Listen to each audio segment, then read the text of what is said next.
On Sunday the 3rd of September, our country went into lockdown. Now, before you think me being sloppy with the dates, I'm thinking back to a whole different kind of lockdown in 1939. The recent VE Day celebrations have caused me to look back on some of the events and memories of World War II. At 11:15 on Sunday the 3rd of September, congregations gathered in churches around the country to listen to Neville Chamberlain's announcement. I have to tell you now, this country is at war with Germany. What followed the Prime Minister's speech was a series of announcements about how life in Britain would change for the foreseeable future. Places of entertainment would close, food was limited in supply, people were discouraged from gathering together unless it was to attend church. A host of significant changes at homes and in schools for everyone. And people were faced with a stark realisation and fear that we were to face deaths of loved ones, both at home and overseas. In setting work for my children at school for their remote learning, we've been looking at Goodnight Mr. Tom.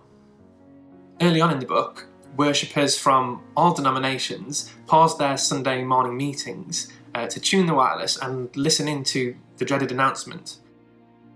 But what more perfect a place to be to respond to the news? It reminded me of a story shared as part of the Cameo Fellowship. A memory of an air raid siren that sounded during a meeting at the Salvation Army in Castleford, upon which everyone promptly descended to the nearest air raid shelter and continued with their singing.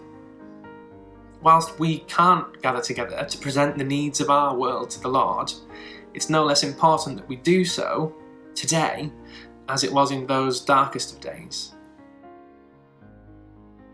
On the announcement of the end of the war, Winston Churchill led a procession of politicians and other leaders from Parliament to St Margaret's Church for a service of thanksgiving.